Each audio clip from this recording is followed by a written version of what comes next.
नमस्कार। साहित्यकार के इंद्रधनुषी हास्य व्यंग के रंगों को धारण किए जिस प्रौढ़ कृति को लेकर मैं प्रस्तुत हूँ, इसका शीर्षक है चोचलावाद। इसके कृतिकार हैं हिंदी साहित्य जगत के प्रख्यात साहित्यकार डॉक्टर सूर्यप्रसाद दीक्षित। प्रस्तुत पुस्तक का प्रकाशन स्वाध्याय प्रकाशन साहित्यिकी D54 निराला नगर लखनऊ द्वारा हुआ है। लब्ध प्रतिष्ठित साहित्यकार की विद्वता को लेखनी द्वारा लिपिबद्ध करना अत्यंत कठिन है। आपके स्वरचित ग्रंथों के बारे में ही बात की जाए तो मात्र आपके स्वाध्याय प्रकाशन द्वारा प्रकाशित पुस्तकों की संख्या ही 20 है। इनमें प्रमुख है राजस्व और साहित्य, शोध समीक्षा नए उपक्रम, शोध के नए संदर्भ, हिंदी आशु कविता, चिंतन पर्व, शिव सिंह सेंगर रचनावली, तुलसी जन्मभूमि, आशु कविता के गौरव, अवधि श्रमगीत, हिंदी को बचाएं बढ़ाएं कैसे, आधुनिक अवधि काव्य, राजभाषा के 50 वर्ष, अवधि लोक कथाएं, अवधि लोक गाथाएं, अवधि लोक वाङ्मय, अवधि भाषा और साहित्य संपदा, सुदामा काव्य परंपरा, सूरदास लखनवी और उनका काव्य, श्री मत संग्रह पदावली और यह रोचक कृति चोचलावाद। रात्रि की कालीमा को चीरता जिस तरह सूर्य अपना प्रकाश बिखेरता संपूर्ण धरती के कोने कोने को प्रकाशित कर देता है, उसी प्रकार साहित्यकार की विद्वता और दक्षता साहित्यकाश को निरंतर आलोकित करती आ रही है। डॉक्टर सूर्यप्रसाद दीक्षित का जन्म 5 जुलाई 1938 में रायबरेली में हुआ था।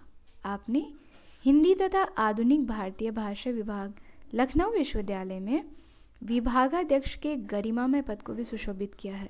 आप लखनऊ, इलाहाबाद, सागर, बड़ौदा, उज्जैन, गोवा, कोचीन, वर्धा, दिल्ली विश्वविद्यालय के साथ ही विदेशों में अनेक विश्वविद्यालयों में अतिथि प्रोफेसर भी रहे हैं। आपके द्वारा संपादित पुस्तकें भी असंख्य है, जिनमें प्रमुख हैं उत्कर्ष, उद्भव, अवधि, ज्ञान शिखा, शोध, कुल संदेश, साहित्य भारती, संचार श्री, चाणक्य, प्रभास और खोज।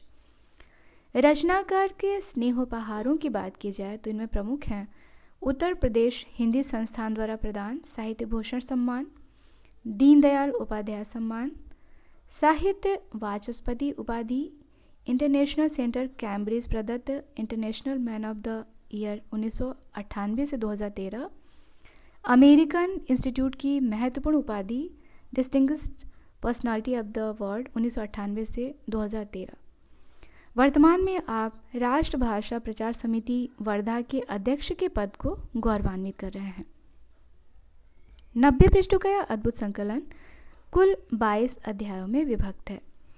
इसकी प्रथम रचना अंदर की बात शीर्षक में लेखक जीवन के निगूढ़तम मनोवृत्तियों का निदर्शन कराते व्यंग को जीवन के गूढ़ सत्य के रूप में वर्णित करते हैं। आप मानव के मनोभावों, जिनमें दुख, पीड़ा, शंका तथा समसामयिक जीवन में व्याप्त होती जा रही विद्रूपताओं तथा उसके प्रति बुद्धिजीवी वर्ग में बढ़ती विचित्र प्रतिक्रिया, जिसमें उसके बौद्धिकता प्रेरित निर्लिप्तता के कारण संवेदना शून्य हो जाने की बात करते हुए व्यंग को एक प्रकार का बौद्धिक विद्रोह के रूप में इंगित करते हैं। व्यंग्यकार कहते हैं, वस्तुतः विक्षोभ, विद्रोह, वेदना, विद्रूपता और विडंबना से युक्त व्यंग आज की अत्यधिक लोकप्रिय विधा है। इस प्रौढ़ कृति का पहला पुष्प है चोचलावाद, जिनमें विद्वान लेखन की विद्वता के साथ ही उनके हृदय और मन की आनंदमयी प्रवृत्ति का भी हमें भान होता है। सिद्धहस्त व्यंग्यकार इसकी पहली पंक्ति में ही चुहल के साथ व्यंग का पुट उपस्थित करते हैं। अब न ब्रह्मवाद रहा न मानववाद, सारे विवाद संवाद हो गए हैं बर्बाद, सर्वत्र छाया हुआ है चोचलावाद। विद्वता की परिचायक भावाभिव्यक्ति और रचना कौशल साहित्यकार की कॉमेडियन सी शैली हमें चमत्कृत भी कर जाती है। आइए देखते हैं। अब पेय पदार्थ की बारी। पहले कोल्ड या हॉट का चुनाव या सॉफ्ट अथवा हाई ड्रिंक का प्रस्ताव, फिर कॉफ़ी, चाय या चॉकलेट का चाव। यदि चाय चुनी तो रेड लेबल या येलो लेबल, ब्लैक टी या लेमन टी। टी बैग हो तो धीरे धीरे डिप कीजिए। दूध के नाम पर तौबा तौबा। अधिक से अधिक 4 बूंदों वाला सिंथेटिक मिल्क। मेज़बान पूरा रेस्टोरेंट पेश करके अपना बड़प्पन बयां करता है। दोनों ओर छिड़ी है चोचलेबाजी की जंग। एक अदृश्य वरदान, मानो एहसान, वक्रोक्ति के माध्यम से जनमानस की दैनिक जीवन की समस्याओं को नहीं दर्शाता, वरन सरकारी तंत्र की पोल बड़े चुटीले मीठे से व्यंग्यात्मक कथनों के द्वारा खोलता भी है। जैसे जैसे हम इस रचना को पढ़ना आरंभ करते हैं, यह मन को गुदगुदाती है। इसमें जल भराव की समस्या को व्यंग्यकार ने बड़े ही चुटीले ढंग से दर्शाया है। कॉलोनियों में तालाब बन जाने से लाभ ही लाभ हैं। अब शहरियों को जल क्रीड़ा के लिए वाटर पार्कों में जाने यानी भारी भरकम फीस खर्च करने की ज़रूरत न होगी। आप रातों दिन निःशुल्क पनघट लीला कर सकेंगे। स्विमिंग पूल का आनंद 365 दिन ले सकेंगे। घोटाला पर्व शीर्षक की चुहल उत्पन्न करता है। मन में दीपावली जैसे शांत आनंददायी त्योहार के शांत गरिमामय स्वरूप के स्थान पर चकाचौंध, दिखावे की प्रवृत्ति, फिजूल खर्ची, आतिशबाजी और इससे होने वाली न मात्र धन की वरन स्वार्थ की समस्या, प्रदूषण की समस्या हास के पुट के माध्यम से सहज ही अभिव्यक्त कर देते हैं। दीपावली के 3 दिन पूर्व ही हम सहम जाते हैं और सप्ताह भर आतंकित रहते हैं। पूरी कोशिश भर हम मर मिटते हैं, पर मुर्गी जान से गई और खाने वाले को मज़ा नहीं आया। अंततः हम मन वचन कर्म से दिवालिये हो जाते हैं। इस पुस्तक की हर रचना हास्य रस की फुहारों से भिगोती ठहाके लगाने पर विवश करती जान पड़ती है। बचो बचाओ शीर्षक लेखक के मन की चिंता और चुहल दोनों का निदर्शन कराते हुए जीवन और समाज के बहुरंगी स्वरूप को ही नहीं दर्शाता, वरन हमें सोचने पर भी मजबूर करता है, बचाव की प्रवृत्ति के हित और अहित के लोकवादी चिंतन को भी।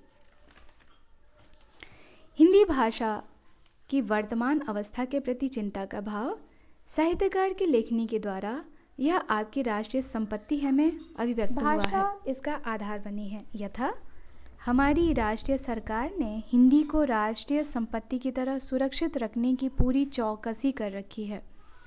अधिक प्रयोग से वह नष्ट न होने पाए, इसलिए वो उसे भरसक जन भाषा नहीं बना रही है, अलबत्ता उसे राजभाषा का पद दे दिया है।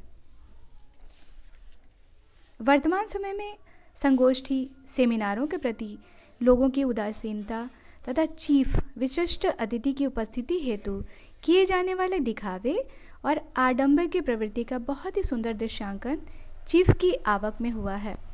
वृक्षारोपण शिलान्यास के अवसर पर किए जाने वाले दिखावे का व्यंग्योक्ति के माध्यम से उत्पन्न हास्य मनोहारी है।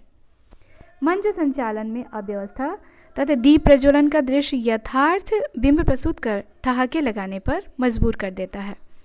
चीफ ने जलती हुई मोमबत्ती हाथ में ली। बाती औसत से कहीं ज़्यादा मोटी थी, अनगढ़ और तेल से पूरी लथपथ थी, जलने का नाम ही नहीं ले रही थी। एक आध जली और सरकारी बिजली की तरह तुरंत फिर बुझ गई। तब किसी को ध्यान आया, अरे पंखे बंद करो। दोबारा जलाने का उपक्रम पराक्रम शुरू हुआ। इस बार किसी सयाने ने बाती मेरावन की रस्म निभाई। नीचे का मेजपोश स्नेह सिक्त हो उठा था। लंका कांड होते होते बचा। एक बत्ती जल उठी। लोगों ने महसूस किया, हमारा भारत महान, अब महाशक्ति बनने ही वाला है। अभी 6 बत्तियां और थीं। एक एक करके 6 सुरमाओं ने ओलंपिक मशाल की तरह मोमबत्ती संभाली।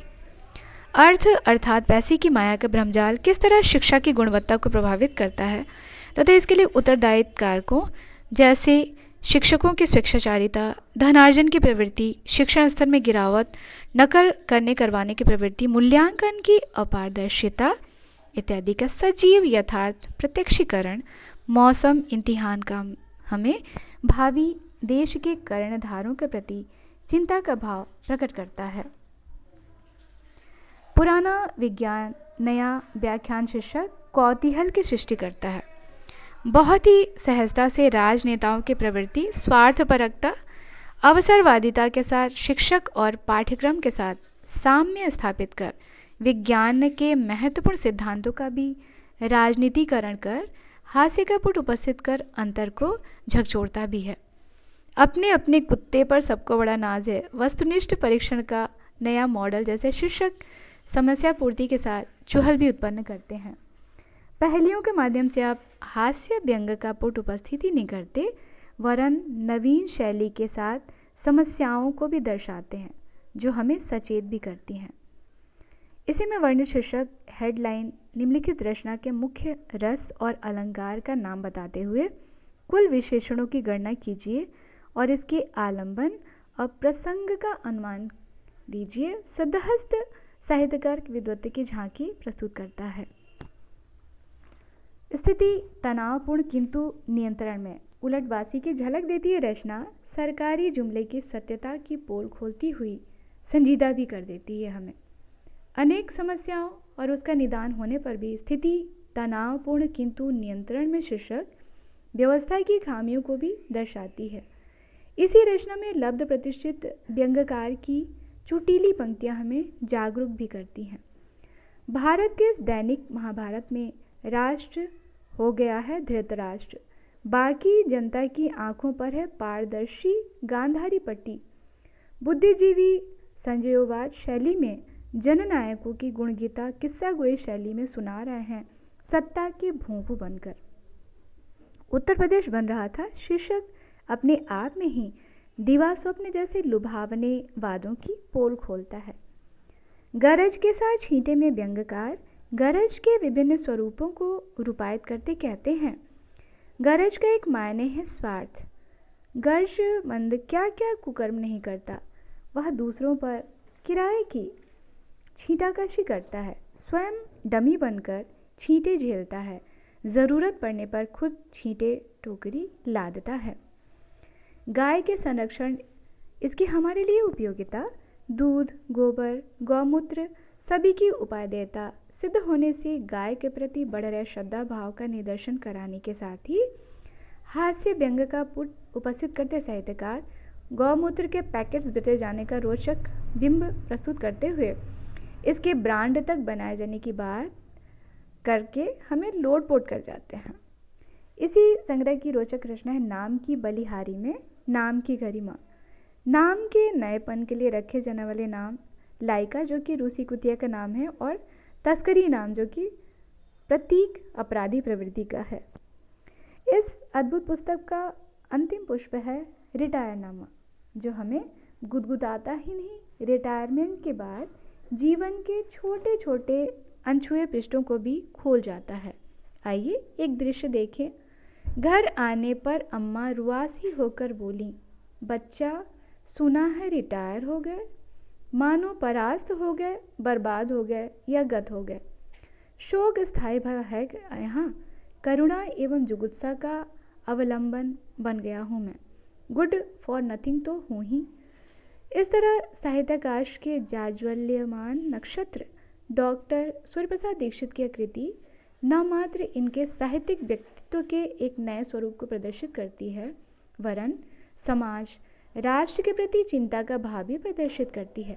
प्रबुद्ध रचनाकार के प्रकांड पांडित्य से तो हम सभी भली भांति परिचित हैं, जिसमें पुस्तक चार चांद लगाती से प्रतीत होती है।